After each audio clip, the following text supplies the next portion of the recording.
এই কথাগুলো আমি পাবলিকলি বলতে চাইতাম না কখনোই, তবে এখন বলতে বাধ্য হচ্ছি, কারণ এটা ফেসবুকের যুগ, ইউটিউব অনলাইনের যুগ। সত্যটা উপস্থাপন না করলে অনেক মানুষ বিভ্রান্ত হতে পারে। শুধু এই স্বার্থে আমি কথাটা বলছি, আদারওয়াইজ আমি কথাগুলো বলতাম না, কারণ নিজের ঘরের ত্রুটি মানুষের সামনে উপস্থাপন করতে হয় না। আমাদের নাম্বার ফেসবুকে available, WhatsApp number available, phone করে তো বলতে পারতেন যে ভাই আসলে কি হয়েছিল ঘটনা। তার মানে বোঝা যায় এর পিছনে একটা গভীর ষড়যন্ত্র আছে। ষড়যন্ত্র এক নাম্বার, আলেম ওলামাদের অবস্থা কিন্তু দেশে ভালো নয়। ষড়যন্ত্র এক নাম্বার হচ্ছে হকপন্থী আলেম ওলামাদেরকে সমাজ থেকে মাইনাস করে দেওয়া, একটা উদ্দেশ্য এক। দুই নাম্বার, ওয়াজ মাহফিলকে বিতর্কিত করা একটা উদ্দেশ্য।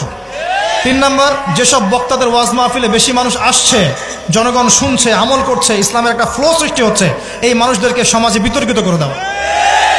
এবং এই কাজগুলোর মধ্য দিয়ে কারা তাদের এজেন্ডা বাস্তবায়ন করছে আপনারা খুব ভালো করে খেয়াল করে নেবেন। আর কিছু আছে চিলে কান নিল টাইপের মানুষ, যা দেখবে অনলাইনে, যা আসবে দেদারসে প্রচার করা শুরু করবে। কথা টোটালি হলুদ সাংবাদিকতা। যারা ভিকটিম হলো তাদের বিরুদ্ধে ওরা এই সাংবাদিকতা করলো, আর যারা জালেম তাদের পক্ষ নিয়ে সাংবাদিকতা করলো। এর পিছনে কি উদ্দেশ্য? উদ্দেশ্য হচ্ছে এক নাম্বার, ওয়াজ মাহফিলকে বিতর্কিত করা, নাম্বার ওয়ান। এক নাম্বার উদ্দেশ্য, ওয়াজ মাহফিলের যে চলমান সিলসিলা বাংলার মাটিতে চলছে, এই চলমান সিলসিলাকে বিতর্কিত করার একটা প্রধান উদ্দেশ্য, এক নাম্বার। দুই নাম্বার, ওয়াজ মাহফিলে যেসব বক্তাদের মাহফিলে বেশি মানুষ আসে, এই বক্তাদেরকে জাতির সামনে এই বিতর্কিত করে উপস্থাপন করা। দুই নাম্বার। তিন নাম্বার, আপনি যদি একজন বক্তা বা আলেমকে বিতর্কিত করতে চান, দুইটা ইস্যু লাগবে আপনার। এক, নারী কেলেঙ্কারি, দুই, অর্থের কেলেঙ্কারি। মারো খেলাম আমরা, জুলুমের শিকার হলাম আমরা, আর উল্টা আমাদেরকে টাকার মতো ছোট্ট একটা বিষয়কে কেন্দ্র করে আমাদেরকে জাতির সামনে অপমানিত করা হচ্ছে। কত টাকা নেবেন? টাকার জন্য যদি আমরা মাহফিল করতাম, আজকে আমার আজকে 10তলা বাড়ি থাকতো। একদিনে চাইলে আমি 10টা মাহফিল করতে পারতাম। টাকার জন্য যদি আমরা কাজ করতাম, দিনের কাজ, তাহলে আমার নামে শত শত বিঘা জমি থাকতো। আমি আল্লাহর বান্দা, আল্লাহর জমিনে বেঁচে আছি কারাগারের জীবনে। আমার 100 কোনো জমি নাই পৃথিবীতে এখন, 100 কোনো। আল্লাহর কসম করে বলতেছে, আমার দুইটা পরিবার ভাড়া থাকি আমরা। প্রত্যেক মাসে ভাড়ার টাকা গুনতে হয় আমাদেরকে। টাকা পয়সা দিয়ে মাহফিল কিনে নিয়েছে। এই যে মাহফিল করতে এখানে এসেছি, কমিটিকে জিজ্ঞাসা করে দেখেন আমরা কোনো চাপ দিয়েছি কিনা। আমরা কেন বলবো যে আমাদেরকে 20 দিতে হবে, 30 দিতে হবে? কমিটি আমাদেরকে বলে ভাই কত হলে আপনি আসতে পারবেন, আপনার যাতায়াত খরচ কত হলে আপনি আসতে পারবেন, তারাই তো আমাদেরকে বলে। আমরা কেন বলতে যাব? আর তাদের যাতায়াতের কষ্ট আছে না, এই কস্টিংগুলো দেখবে না তারা? এখানে সবচেয়ে ন্যাক্কারজনক হচ্ছে যে মার খেয়েছে, যে জুলুমের শিকার হয়েছে, তাদের বিরুদ্ধে সাংবাদিকরা কলম ধরেছে। আশ্চর্য। অথচ একটা ন্যাশনাল নিউজ করতে হলে, কিছু প্রচার করতে হলে পক্ষে বিপক্ষে দুজনের কথা শুনতে হবে কিনা? আপনি যারা মারলো তাদেরকে গিয়ে বলছেন কেন মেরেছেন, আর যারা মার খেলো ওদেরকে কিছুই বললেন না।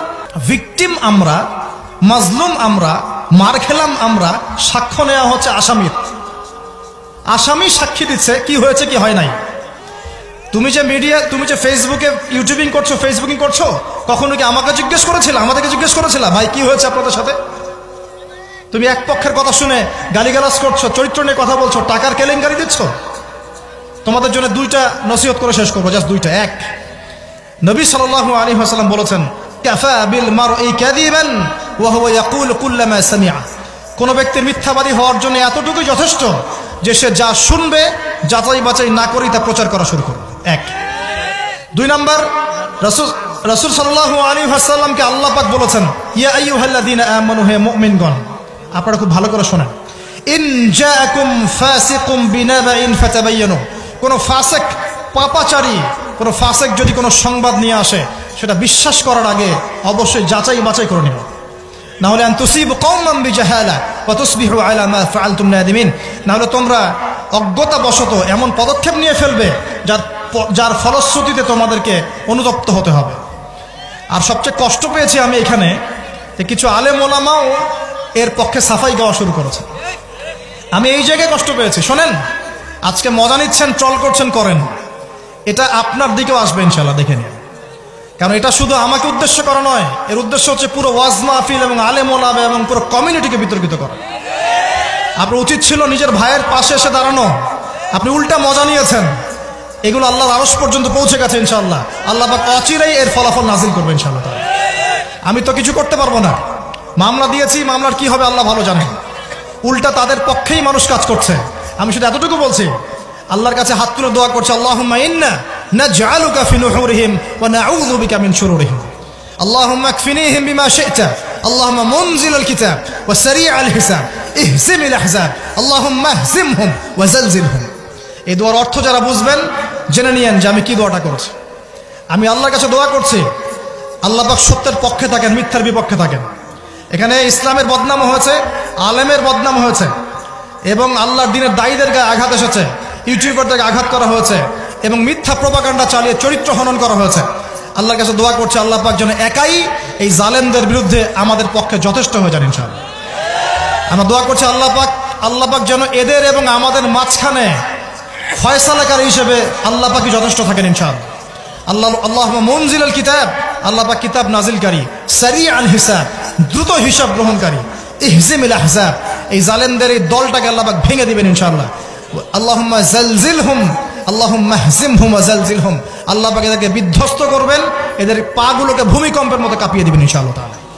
নবী সাল্লাল্লাহু আলাইহি ওয়াসাল্লাম, লাস্ট কথা, নবী সাল্লাল্লাহু আলাইহি ওয়াসাল্লামের উপর অত্যাচার আসলে তিনি দুই রকম সুন্নত দেখিয়েছেন। এক, তিনি মাফ করে দিয়েছেন।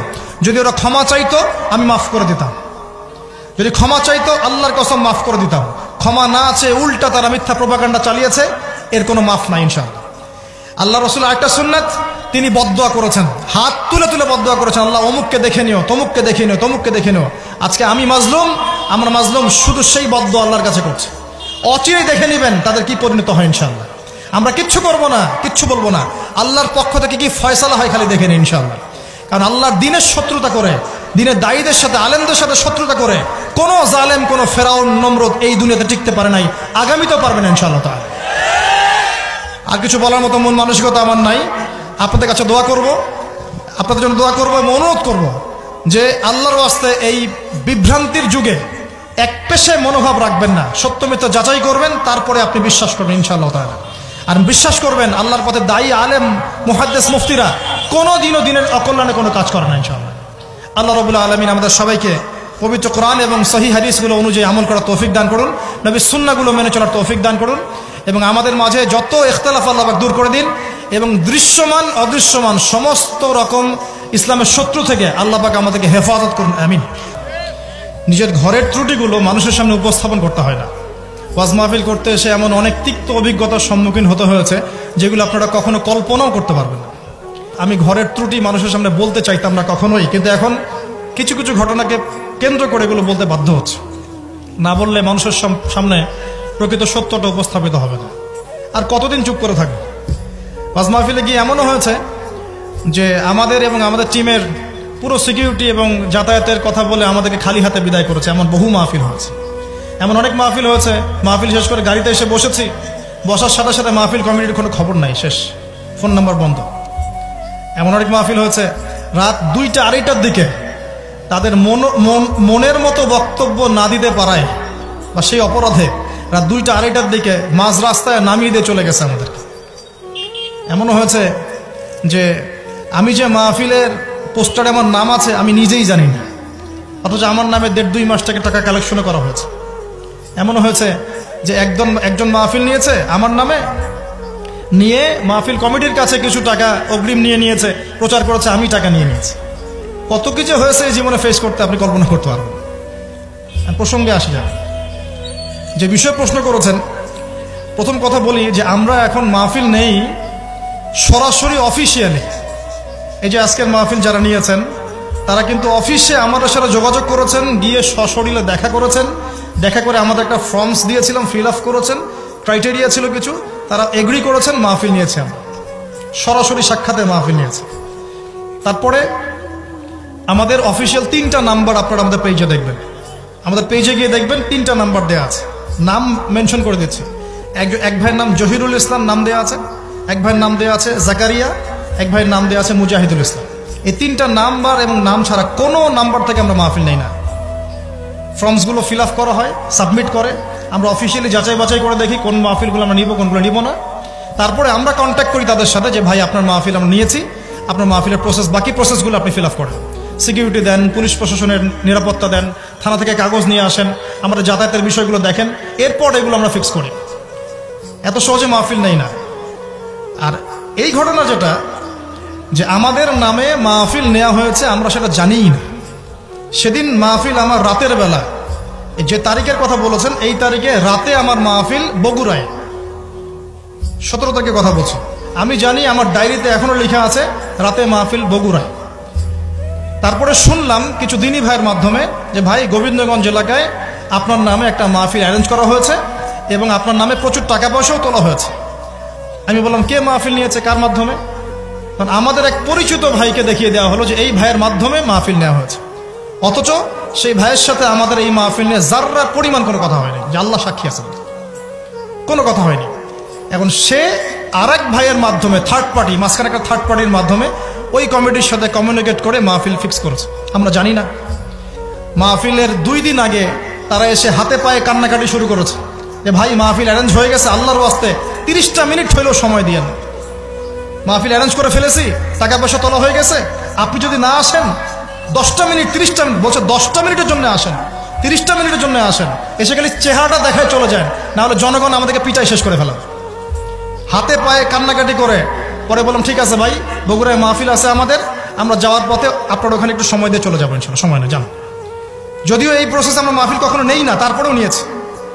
তারপরে গিয়েছি, এদিকে শুনেছি প্রচার করেছে আমরা মাহফিল করব বিকেল দুপুর 3টা থেকে 5টা। তারপরে আমাদের কানে খবর আসছে যে বাদ মাগরিব আপনাকে আলোচনা করতে হবে। আমার একটা সেন্টেন্স মিথ্যা বলছি না, আমার কাছে হোয়াটসঅ্যাপে এখনো ডাটাস মজুদ আছে, যে থার্ড পার্টি কন্ট্যাক্ট করেছে আমাদেরকে বলছে বাদ মাগরিব আপনাকে আলোচনা করতে হবে। আর আমরা গিয়ে উপস্থিত হয়েছি 4টায়। আমি চিন্তা করছি যাব, একটু রেস্ট নিব, রেস্ট নিয়ে নামাজ কালাম সারবো, তারপরে বাদ মাগরিব স্টেজে উঠবো।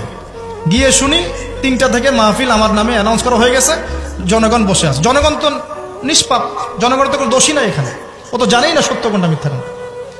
তারপরে গিয়ে তাড়াহুড়া করে স্টেজে ওঠা হলো। উঠে এই যে অনলাইনে প্রচার করছে 30 মিনিট বক্তব্য দিয়েছে, আমার নিজেই 45 মিনিট বক্তব্য দিয়েছে, 45 থেকে 50 মিনিটস আমি বক্তব্য দিয়েছি। আজকে যে আমি এখানে এসেছি আপনাদের এখানে, আমি কি 1.5 ঘন্টার কম আলোচনা করলাম? আমার কোনো মাহফিল আপনি দেখবেন না যে 1 ঘন্টা 1 ঘন্টা 15 মিনিট 1.5 ঘন্টার কম আলোচনা আছে। প্রত্যেকটা মাহফিল ইউটিউবে আছে, দেখে নিন। কোনো মাহফিল এরকম হয়নি কখনো। তারপর আলোচনা শেষে আমি তারপরে বলছি যে আপনারা সবাই বসেন, ইনশাল্লাহ মাগরিবের নামাজ হবে, এখানে আমরা নামাজ পড়বো, নামাজ পড়ার পর ইনশাল্লাহ আলোচনা হবে, প্রশ্নোত্তর পর্ব হবে। এর মধ্যে শুনলাম আমাদের ইউটিউবারে যে ভাইরা, যে ভাই যে সামনে এখনো বসে আছে, এই ভাই সহ আমার ইউটিউবের প্রায় 8 থেকে 10 জন সদস্য আছে। 8 থেকে 10 জনের কোনো সদস্যকে তারা এখানে বসতে দেয় নাই এবং এই ক্যামেরা সেট করতে দেয় নাই। বরং 2 জন ভাইকে গলায় ছুরি ধরেছে, ক্যামেরা সেট করা যাবে না। ওদেরকে জিজ্ঞাসা করে দেখেন, ওরা সাক্ষী নিয়ে দেখেন, ক্যামেরা ছুরি ধরেছে, গলায় ছুরি ধরে এই যে ক্যামেরা সেট করা যাবে না। একজনকে গলায় ফাঁস পেটিয়ে এদিকে নিয়ে গেছে, মানে পুরোটা আগে থেকেই পরিকল্পনা করা ছিল যে কিছু একটা হবে আর কি। ক্যামেরা বসতে দিচ্ছে না কেন? এই যে ক্যামেরা রেকর্ড আছে, আজকে আমি যা বলছি, যা আলোচনা করেছি, তো সেদিন ক্যামেরা কেন বসাতে দিল না? ইউটিউবারদের ক্যামেরা কেন বসাতে দিল না? ক্যামেরা থাকতো, দেখতো মানুষ কি হচ্ছে। ক্যামেরা ভাঙচুর করা হয়েছে, ক্যামেরা বসাতে দেওয়া হয়নি। আলোচনা করেছি, আলোচনা পরে বললাম বসেন, চলে আসবে। এরপরে এই যে ছেলেটাকে আপনারা দেখেছেন ভিডিওর মধ্যে, এই ছেলে তার ক্যাডার বাহিনীকে নিয়ে, এবং তার একটা শেল্টার ছিল, একটা পলিটিক্যাল শেল্টার, সে এসে পুরো স্টেজে উঠে যাচ্ছে তাই বিহেভ করেছে আমাদের সাথে। কথাবার্তা সিরি এমন যে আপনাদেরকে টাকা দিয়ে নিয়ে আসি, ভাড়া দিয়ে নিয়ে আসি, যতক্ষণ বলবো ততক্ষণ আলোচনা করতে হবে, 2 ঘন্টা আলোচনা করতে হবে। এইসব কথা শোনার পর কোনো আলেম বসে থাকতে পারে? কোনো আলেমের ব্যক্তিত্ব গায়রত থাকলে সে কি বসে থাকতে পারবে এখানে? আমি তখন বললাম যে কত টাকা দিয়েছেন আপনি? ভিডিও দেখেন। সে বলছে আপনার ওই যে এই মাধ্যমে প্রোগ্রাম নিয়েছে, ওকে 20,000 দিয়েছে। অথচ ওই মাধ্যমের ওই ব্যক্তি যাকে বলা হচ্ছে আব্দুল আলিম না কি নাম, তাকে আমি চিনি না, জানি না সে কে আমি জানি না সেকে। তারপর তাকে বললাম নিয়ে আসেন সামনে, নিয়ে আসেন, যত টাকা নিয়েছেন ফেরত দেন। আমার এসব অপমান হওয়ার কোনো প্রয়োজন নাই, প্রয়োজনে টাকা পয়সা হাদিয়া তো সব নিয়ে যান, মাহফিল করার দরকার নাই। জনগণ দেখলো যে একটা হট্টগোল শুরু হয়েছে, অডিয়েন্স সবাই আমাদের পক্ষে ছিল, অডিয়েন্স সবাই আমাকে নিয়ে আলহামদুলিল্লাহ সিকিউরিটিতে গাড়িতে উঠে গেছে। আর আমার সাথে যে ছিল এক ছেলে মুজাহিদ, এই ছেলে আর আরো 2 ভাই ক্যামেরাম্যান, সবগুলোকে তারা বেধর পিটিয়েছে। দেখেছেন ভিডিওতে কি করেছে, এবং ক্যামেরা ভাঙচুর করেছে। ক্যাশ টাকা 50,000, 50,000 টাকা মুখের কথা নাকি? উল্টা 36,000 টাকা আমাদের ছিনতাই করেছে, ঘরগড়ি ছিনিয়ে নিয়েছে। হাতঘড়ি নিয়েছে, ক্যামেরা ভাঙচুর করেছে, টাকা ছিনতাই করেছে, পিটিয়েছে, অপমান করেছে, ঘরে আটকে রেখেছে। এর পিছনে কারণগুলো কি ছিল আমি পরে আপনাদেরকে বলব, তার আগে আরেকটা জায়গায় আসে। এরপরে আমরা মাজলুম হয়ে আমার প্রশাসনে যে ভাই ব্রাদাররা আছেন পরিচিত, তাদেরকে ফোন দিলাম। আমি একা ফোন দিয়ে আমার যে ড্রাইভার ভাই আছেন তাকে নিয়ে থানায় গেলাম। গিয়ে সেখানে গিয়ে আমি আমাদের পক্ষ থেকে একটা মামলা দায়ের করলাম। আমাদের প্রশাসনের র্যাব এবং পুলিশের যে ভাইরা আছেন তারা সিকিউরিটি দিয়ে আমার ভাইদেরকে ছাড়িয়ে নিয়ে আসলো। আসার পর আমরা ইউটিউবার ভাইরা সবাই মিলে থানায় বসে আছি। এই যে ভাইরা এখনো বসে আছে। তারপরে আমরা বললাম যে এর বিপক্ষে ব্যবস্থা নিতে হবে। আমরা একটা মামলা দায়ের করলাম।